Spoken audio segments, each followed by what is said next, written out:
Apocalipse 13, nós vamos ler do verso 1 até o verso 10, mas nós iremos continuar depois até o capítulo 14, verso 5.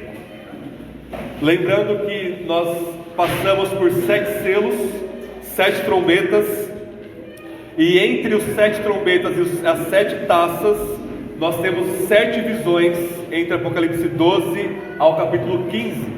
Nós vimos a primeira visão de João semana passada, que é o capítulo 12, onde o dragão ele quer devorar o filho da mulher, o diabo ele quer matar Jesus antes dele ser vencido na cruz. Então nós temos, hoje nós vamos ver mais 3 visões que são desdobramentos dessa primeira visão do capítulo 12. Nós vamos ver a besta que sobe ou que surge do mar, depois a besta que surge da terra, verso 11 ao 18, e o capítulo 14, verso 1 ao 5, nós vamos ver o cordeiro no Monte Sião. Apocalipse 13, verso 1 ao 10. Depois eu irei dizer essa palavra do Senhor. Todos que creem respondam com amém, bem alto, bem sonoro. Nós vamos orar mais uma vez. Apocalipse 13 diz assim: vi subir do mar uma besta com 10 chifres e 7 cabeças, e sobre os chifres haviam 10 coroas, e sobre as cabeças trazia nomes de blasfêmia.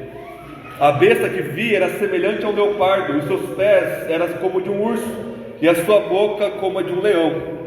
O dragão deu-lhe seu poder, o seu trono e grande autoridade.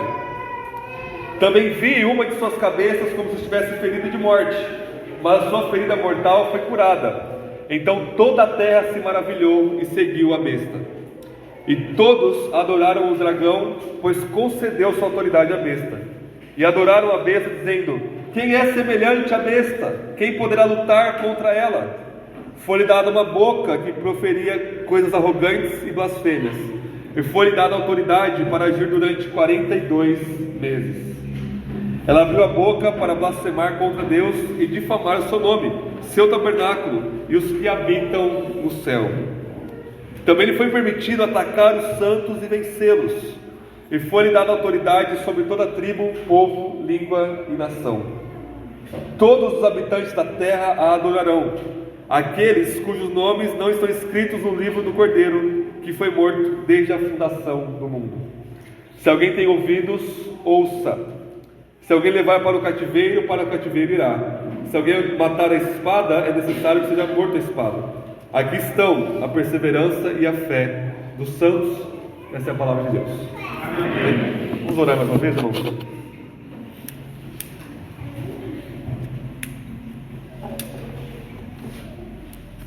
Senhor, tenha misericórdia de nós.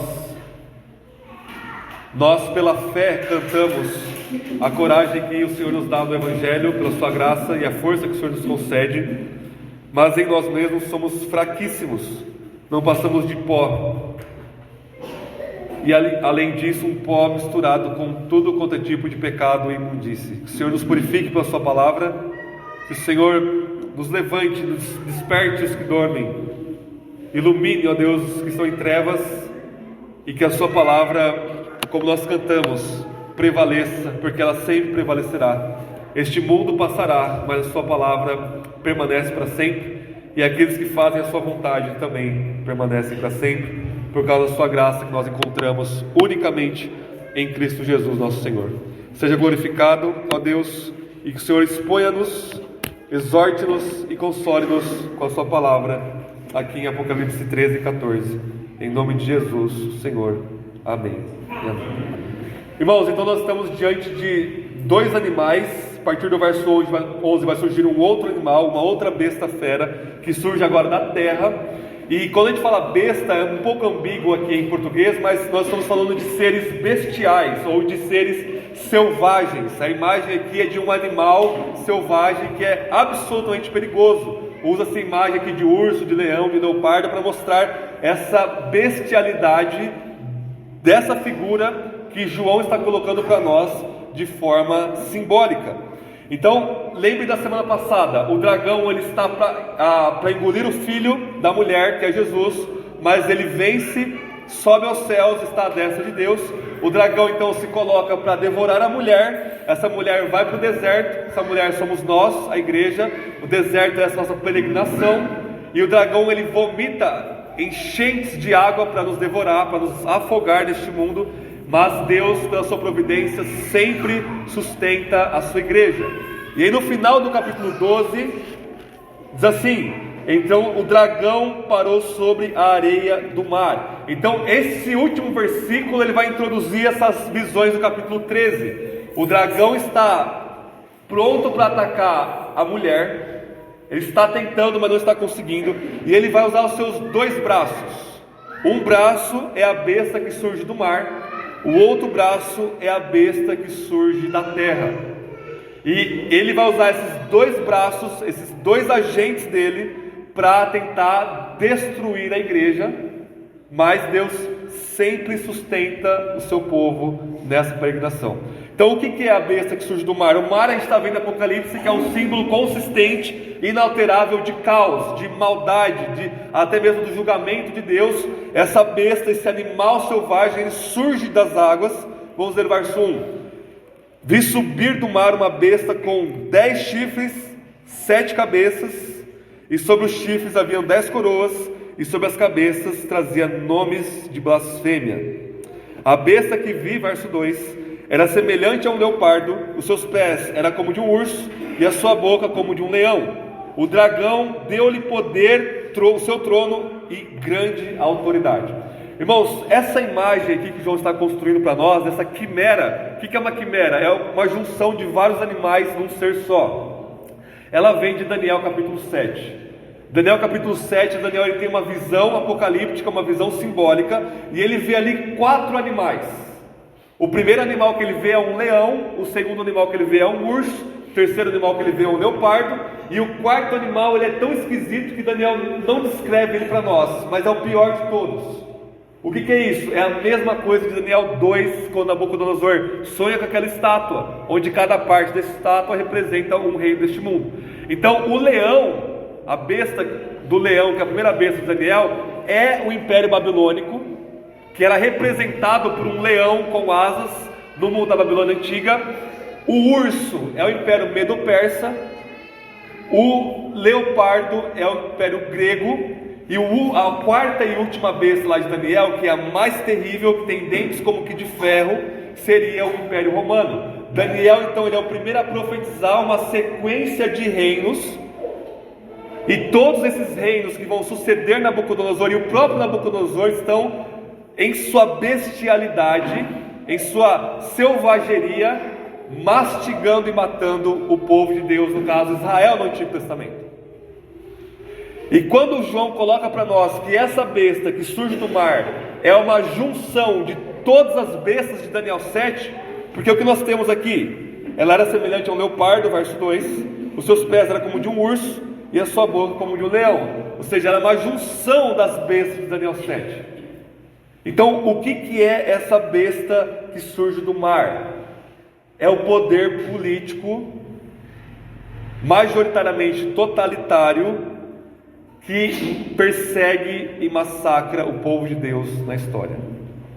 Bem? Então essa é a imagem aqui, porque se as bestas lá de Daniel é Nabucodonosor, os Medo-Persas, Alexandre o Grande com a Grécia, César com Roma, aqui nós temos uma junção de tudo isso, para mostrar que durante todo o período da história, a igreja vai ser morta ou vai ser combatida por impérios deste mundo, por poderes políticos deste mundo que querem adoração para si mesmo. Mas irmãos, reparem uma coisa, essa besta que surge do mar, ou seja, esse poder totalitário político que surge do caos, é uma paródia do próprio Senhor Jesus. Por quê? Jesus é o Rei dos Reis. Jesus em Apocalipse 1 é aquele que constitui os reis dessa terra. Ele é aquele que destrona reis e elege reis. Tudo está debaixo do seu domínio. E portanto, quando o diabo quer mimetizar, imitar o poder político de Jesus, que é absoluto, ele começa a imitar Jesus. E lembrando que o termo anticristo, anti em grego, não é apenas contrário a, mas significa no lugar de. Então, o anticristo e os anticristos, que já estão agindo desde o século I, imitam de forma paródica, de uma forma ridícula, o nosso Senhor Jesus. Porque olha o que acontece com essa besta no verso 3. Também vi que uma de suas cabeças como se estivesse ferida de morte, mas a sua ferida mortal foi curada. Então toda a terra se maravilhou e seguiu a besta. Irmãos, isso aqui vem lá de Gênesis 3,15, onde é dito que o filho da mulher, o filho de Eva, esmagaria mortalmente a cabeça da serpente. E aqui de fato na cruz, Jesus esmaga a cabeça da serpente. Jesus mina e declara e decreta a morte do diabo na cruz.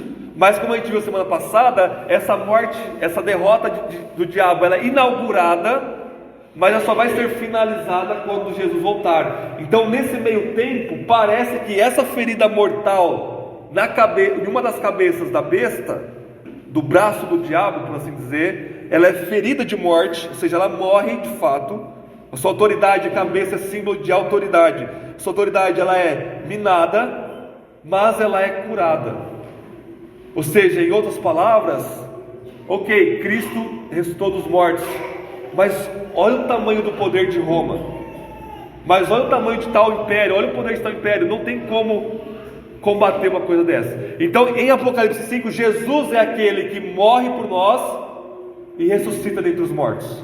Aqui a besta está mimetizando, olha, eu morri, mas eu estou de volta em plena potência, enganando o mundo, dizendo que o Filho de Deus não tem autoridade sobre ela, quando na verdade o tem. Verso 4: e todos adoraram o dragão, pois concedeu sua autoridade à besta, e adoraram a besta, dizendo: quem é semelhante à besta? Quem poderá lutar contra ela? Isso aqui é uma alusão aos profetas, Isaías, que diz: quem é como o nosso Deus? Quem pode dizer não para Deus? Quem pode ir contra Deus? E esse slogan a besta toma para si mesma. Ou seja, quando as pessoas se submetem ao estado totalitário anti-Deus e anticristo, imediatamente elas estão adorando e honrando ao próprio dragão, ao próprio diabo. E o grande coro de louvor aqui é: quem é como a besta? Quem tem poder para derrotar a besta? Ninguém. Porque tentaram ferir a cabeça dela de morte, veio o menino, o filho da mulher, mas ela está aqui, ela surge do mar, e ela está muito viva, muito bem, obrigado. Quem é como a besta? Verso 5: foi-lhe dada uma boca que proferia coisas arrogantes e blasfêmias, e foi-lhe dada autoridade para agir durante 42 meses. 42 meses a gente viu que é a forma simbólica de João falar de todo o período da igreja.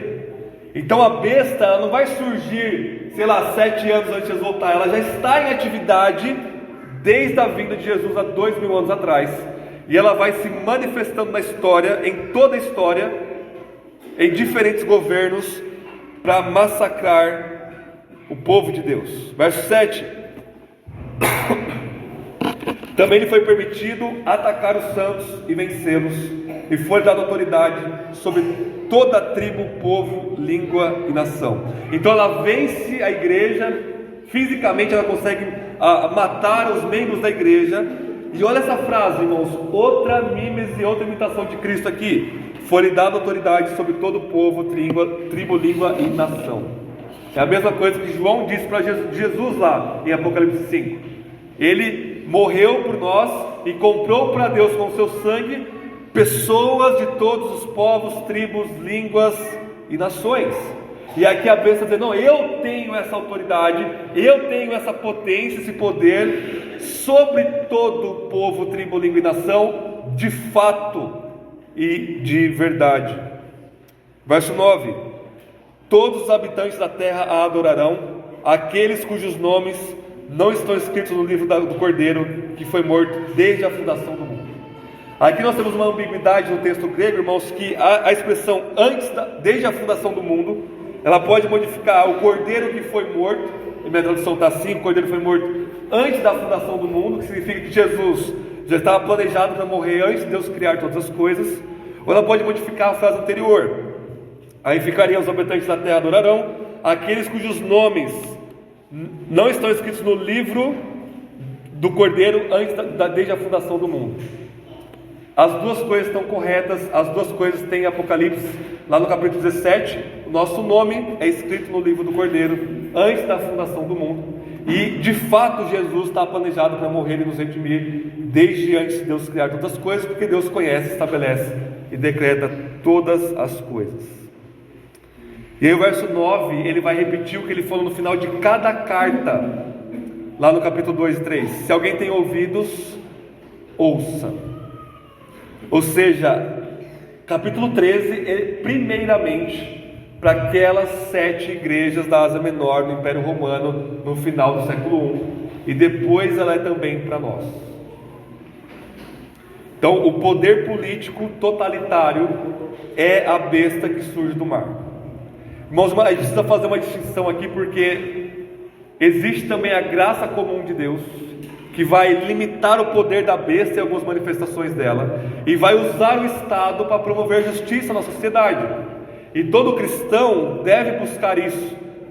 Se Deus te chamou para a política, você deve ir ser um bom governador, um bom governante, um bom político, para estabelecer justiça de fato na sociedade.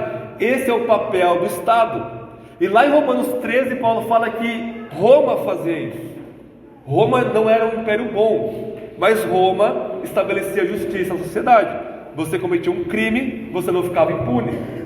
Você fazia algo bom, o império te elogiava, te dava alguma honra, alguma condecoração, alguma coisa assim. O que é a besta então? É quando esse Estado que foi ordenado por Deus, dado por Deus, que é legítimo, que faz parte da criação de Deus pós-queda, quando esse Estado começa a inchar, quando esse Estado começa a crescer, quando esse Estado começa a legislar onde não deve, é sinal de que a besta está crescendo, é sinal de que aquele governo está dando asas, entre aspas, para o diabo, e quer ser adorado como Deus. Quando o Estado não permite liberdade religiosa, não permite liberdade de expressão, não permite liberdade de nós educarmos nossos filhos como nós achamos melhor, não permite isso e aquilo, isso é absolutamente certo que é essa besta de Apocalipse 13 se manifestando na história. Essa besta está em todo o Estado Islâmico, que é totalitário, está na China comunista, está na Coreia do Norte. Nossa irmã Camila está mostrando para nós o ranking dos países de perseguição. Ou seja, todo o Estado que começa a crescer e tomar conta é o braço direito do diabo, vencendo os cristãos, vencendo a igreja e recebendo adoração para si mesmo. E o verso 10 vai concluir com uma aplicação prática para nós. Ele vai dizer, na verdade a tradução minha aqui não está muito boa, o texto grego diria assim: se for necessário alguém ser levado ao cativeiro, essa pessoa vai ser levada para cativeiro. Se é necessário alguém ser morto à espada, essa pessoa vai ser morta à espada. Em outras palavras, nós vamos padecer o cativeiro e a morte da espada por essa besta, porque foi-lhe dado poder e autoridade para vencer-nos fisicamente. Não tem como nós derrotarmos a besta fisicamente. Nós devemos protestar, nós devemos usar todos os meios legítimos para que ela não se levante no nosso país, ou para que ela seja minimizada e mitigada em nosso país e em todo o mundo, mas ela sempre tem o seu poder e a sua manifestação em todo o período da história. E sempre quando ela se levanta de uma forma grande, irmãos e irmãs, é algo terrivelmente horroroso e amedrontador para nós. Hitler foi uma dessas bestas que se manifestou na história, por exemplo. Então, se você é cristão na Alemanha nazista e você resiste a ele, você era imediatamente morto, era declarado inimigo do Estado e era morto. Inclusive Hitler tinha louvores, hinos que se cantavam para ele no seu auge, no seu poder lá na Alemanha. E aí João termina dizendo: aqui está a perseverança, e aqui está a fé dos santos.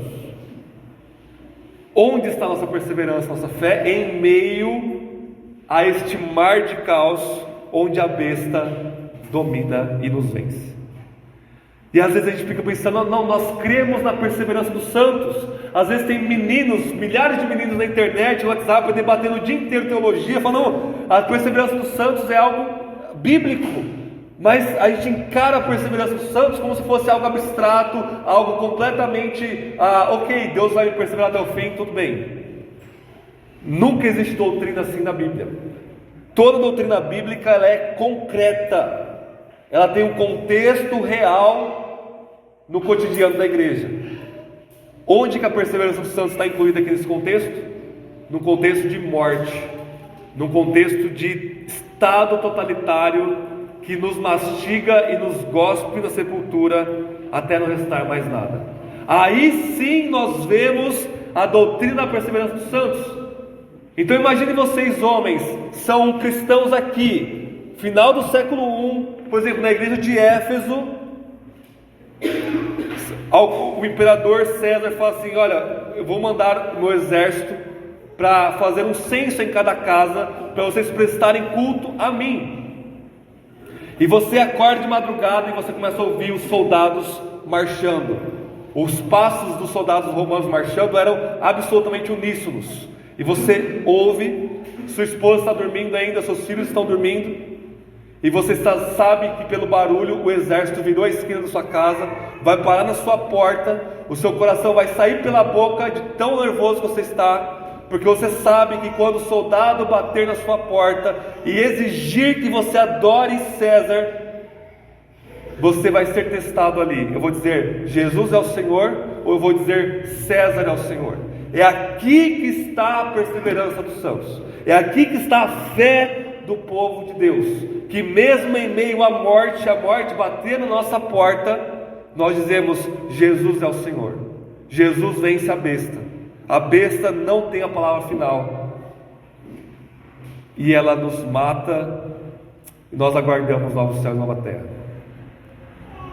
Irmãos, o poder do Estado totalitário, ele é avassalador, imparável. Nenhum de nós, nem todos nós juntos conseguimos parar um Estado totalitário. Junta vocês e vão lá na China, na Coreia do Norte, ou em qualquer país totalitário.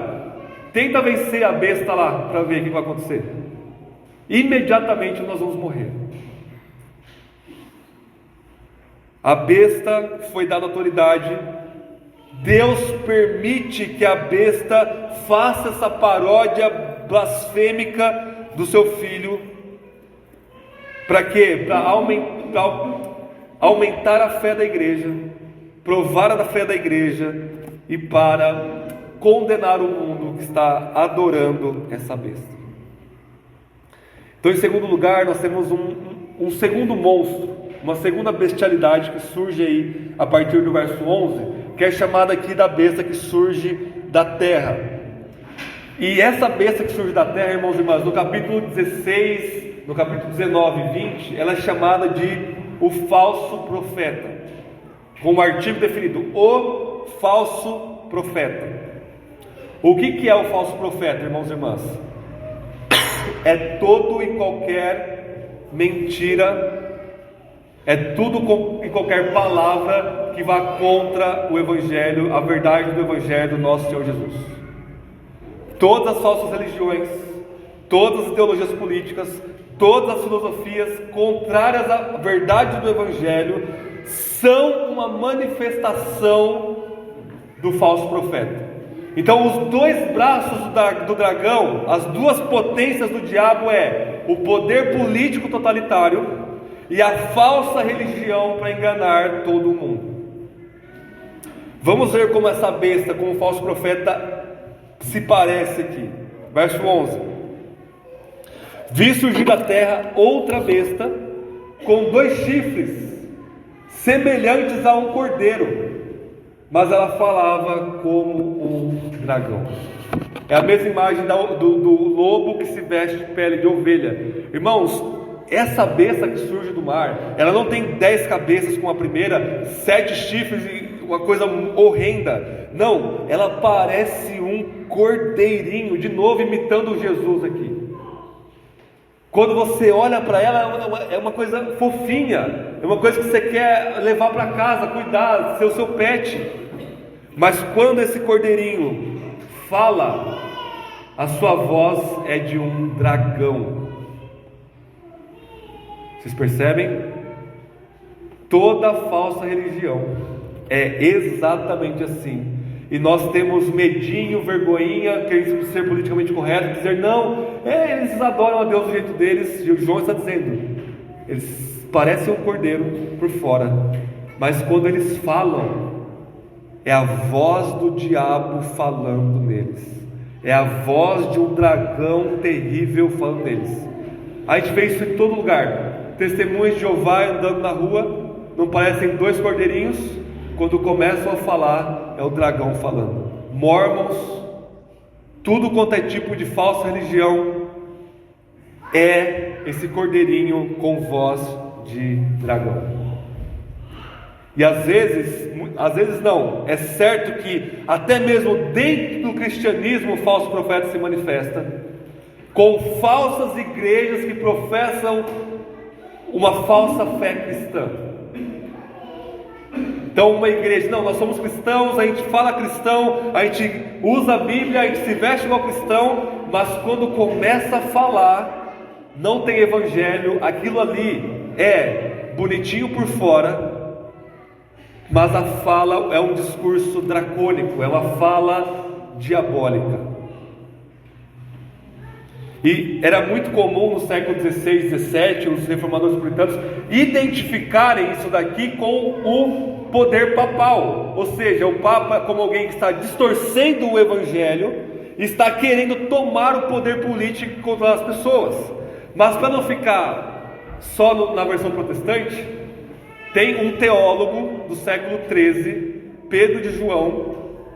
Ele era um franciscano, um dos grandes teólogos aí da tradição de Francisco de Assis, e ele vai dizer, olha, quando a besta se manifestar, aonde ele vai ir ele vai pegar o poder do Papa para ele.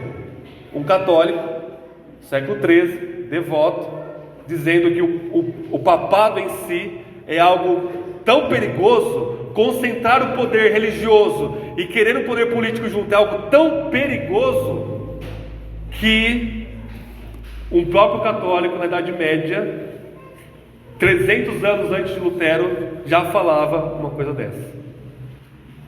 Pode ser o Papa, pode ser um pastor, pode ser um apóstolo, pode ser um diácono, desviou do Evangelho, é o poder do falso profeta, da besta que surge da terra, falando através daquela pessoa. Quer seja o islamismo, budismo, hinduísmo, ou qualquer ismo que não seja devotado a Cristo e a palavra de Deus, é tudo a própria manifestação do poder do diabo para enganar as nações e levar as pessoas a adorarem a besta e o dragão. Continuando, verso 12. Também exercia toda a autoridade da primeira besta na sua presença, e fazia que a terra e seus habitantes adorassem a primeira besta, cuja ferida mortal havia se curado. Ela realizava grandes sinais à vista dos homens, de maneira que fazia até descer fogo do céu para a terra. Esse é o poder do falso profeta. Lá em Apocalipse 11 a gente viu que a igreja, em seu estado profético de proclamar o Evangelho, simbolicamente a gente pode fechar os céus para não chover, ou seja, nós pregamos no poder do Espírito. Mas aqui o falso profeta, ele também tem poder, e ele também faz milagres e maravilhas. É um versículo, uma passagem que está vendo muito ultimamente, que é Deuteronômio 13.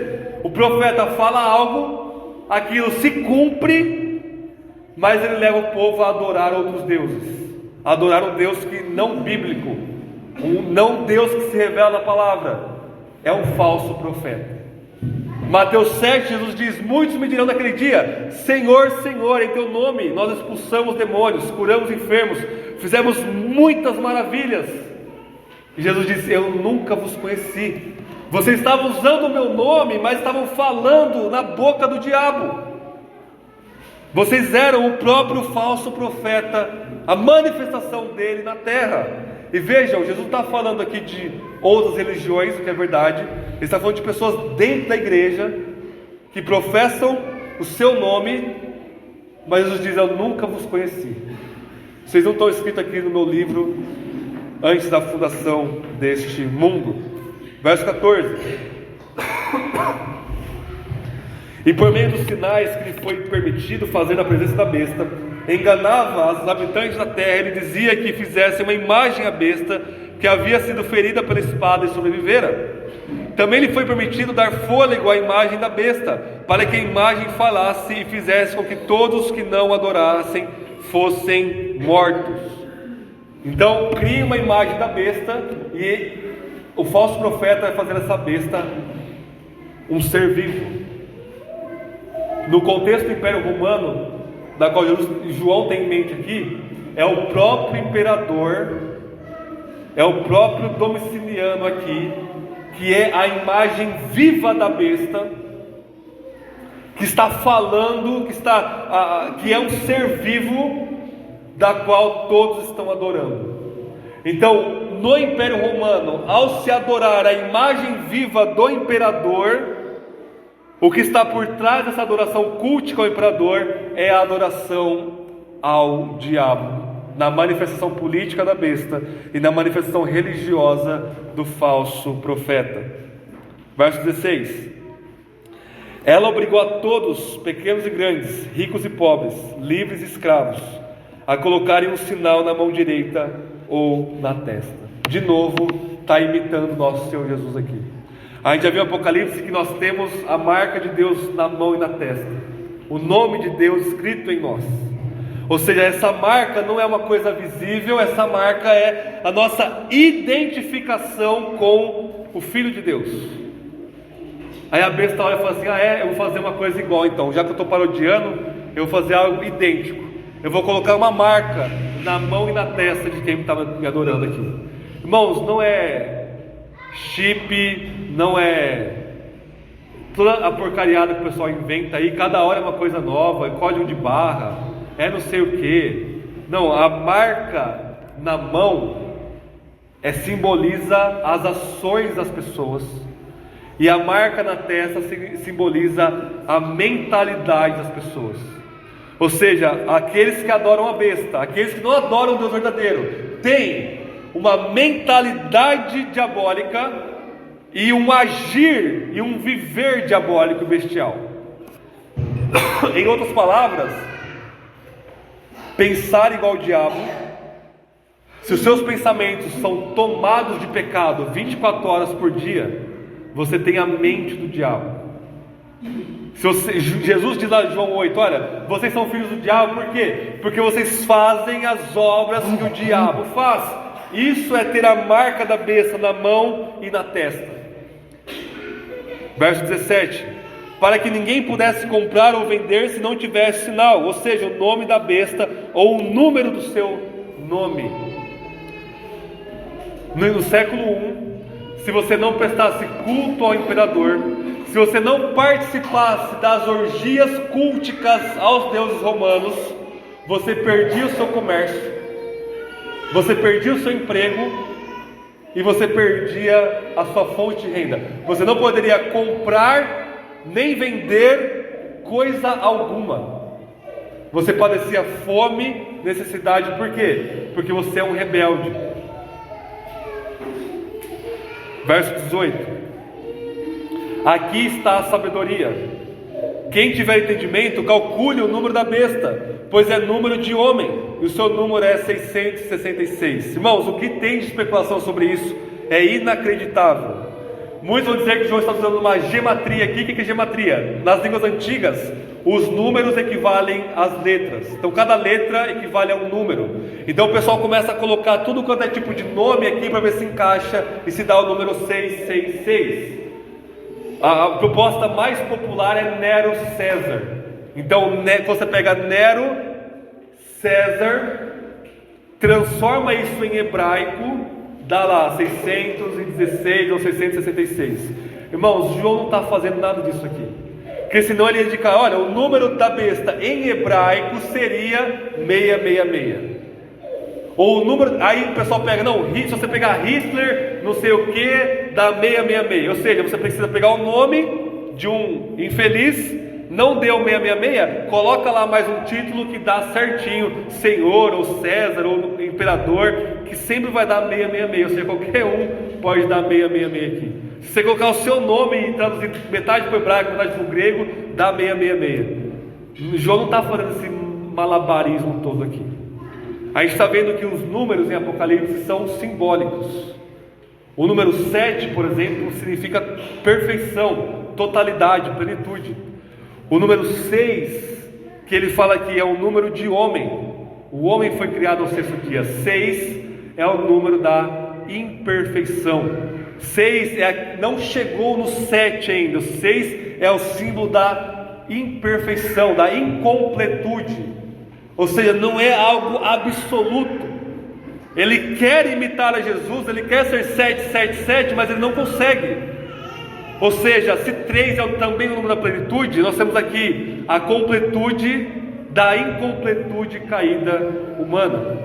Então o número 666 simboliza essa tentativa de imitar a Cristo, mas a besta não tem a palavra final. A sabedoria aqui não é você ficar calculando o númerozinho. A sabedoria é você entender o simbolismo do número e dizer, olha, a besta, ainda que tenha esse poder esmagador, ela não é o número 7 ainda, ela não é plena, ela nunca vai ter a palavra final. Ela no final das contas vai ser derrotada quando Cristo voltar. Seu número é 666. Ela é incompleta e incompleta. Então, em primeiro lugar, nós temos poder do estado totalitário, a besta do mar. Nós temos a besta da terra, o falso profeta, que fala como um dragão, mas parece como um cordeiro. E diante de tudo isso, a terceira visão de João aqui é o capítulo 14, verso 1 ao 5, que é o nosso respiro, que é onde nós encontramos o nosso conforto espiritual. Vamos ler o capítulo 14, verso 1 ao 5. Então eu olhei e vi diante de mim o cordeiro em pé sobre o monte Sião, e junto a ele 144.000, que traziam escritos na testa o nome dele e de seu pai. Eles não têm o nome da besta, o número da besta na testa, eles têm o nome de Cristo do Pai na testa. Ouvi um som do céu como o barulho de um temporal, e um estrondo de um grande trovão. O som que eu ouvi era como de arpistas que tocavam suas harpas. Cantavam um cântico novo diante do trono e diante dos 4 seres viventes e dos anciãos. E ninguém podia aprender o cântico senão os 144.000, os que foram comprados da terra. O que são os 144.000 que a gente viu no capítulo 7? Um símbolo de toda a igreja. Olha como a igreja é caracterizada aqui no verso 4 e 5. Estes são os que não se contaminaram com mulheres, porque são virgens. São os que seguem o cordeiro aonde quer que vá. Foram comprados dentre os homens para serem as primícias para Deus e para o cordeiro. E mentira alguma saiu de sua boca, pois são irrepreensíveis. Quando João fala assim, olha, os 144.000 são virgens, ele não está dizendo aqui fisicamente virgens.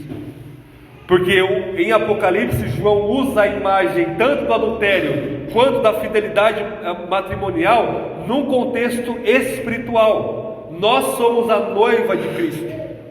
E como noiva de Cristo, nós somos fiéis ao nosso marido, ao nosso noivo. Então quando ele fala, a igreja, esses 144.000, não se contaminaram com mulheres, é uma forma simbólica de dizer, olha, eles não são espiritualmente adúlteros. Eles não estão lá no templo pagão, eles não estão ouvindo o falso profeta, eles não estão adorando a besta, eles se mantêm espiritualmente puros, espiritualmente guardados, e mentira alguma saiu de sua boca. Vocês estão percebendo que está contrastando com as duas bestas do capítulo 13? Ou seja, em meio à besta do mar e ao falso profeta, nós nos mantemos espiritualmente puros e o nosso testemunho é a verdade do Evangelho. Então, como nós lutamos contra a besta e contra o falso profeta? Proclamando a verdade do Evangelho e vivendo a pureza do Evangelho. É isso que João está dizendo desde lá do capítulo 2 e 3. Qual que era o problema das igrejas? Ou estavam se prostituindo espiritualmente, ou estavam deixando heresias entrar na igreja, ou não estavam proclamando o Evangelho. João fala o tempo todo: olha, se arrependam, proclamem o Evangelho, mantenham a igreja pura. A recompensa é todos nós em pé diante do Cordeiro, cantando um louvor que só nós vamos cantar, cantando um louvor tão maravilhoso que nem os anjos se juntam a nós. A igreja louva o Cordeiro. Por um lado, a besta do mar nos mastiga, o falso profeta nos gospe, o dragão lança um dilúvio sobre nossas cabeças, mas a perseverança de Deus nos mantém até o fim. E no último dia, a besta, o falso profeta e o dragão, essa paródia da Trindade, que a gente vai ver nos capítulos depois, é lançada no lago de fogo, e nós herdamos a nova criação com novos céus e nova terra. E a pergunta é: não vale a pena, meus irmãos e irmãs, seguir o Cordeiro aonde quer que ele vá? O Cordeiro fala: vai lá dentro da boca do dragão, em cima do chifre da besta do mar, vá lá pregar o Evangelho. Ah, o falso profeta é muito poderoso, como que eu vou pregar aqui no Estado Islâmico totalitário? Cristo fala: me siga aonde eu te mandar, mantenha-se fiel, testemunho do Evangelho, porque nossa vida e o nosso galardão é para depois do rio, é para depois da morte, onde tudo vai ser consumado, enfim. Amém, irmãos? Vamos orar? Tem um momento breve de oração silenciosa, e eu já vou orar para encerrar o sermão.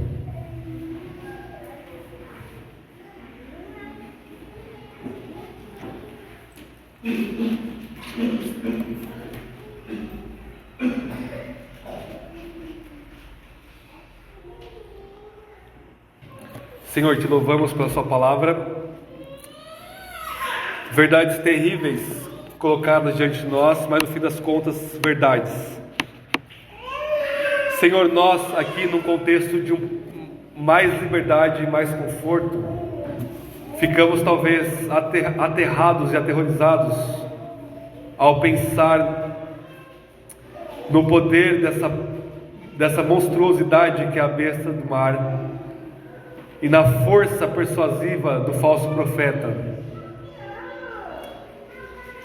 E ainda por trás deles dois existe um dragão pronto para nos abocanhar.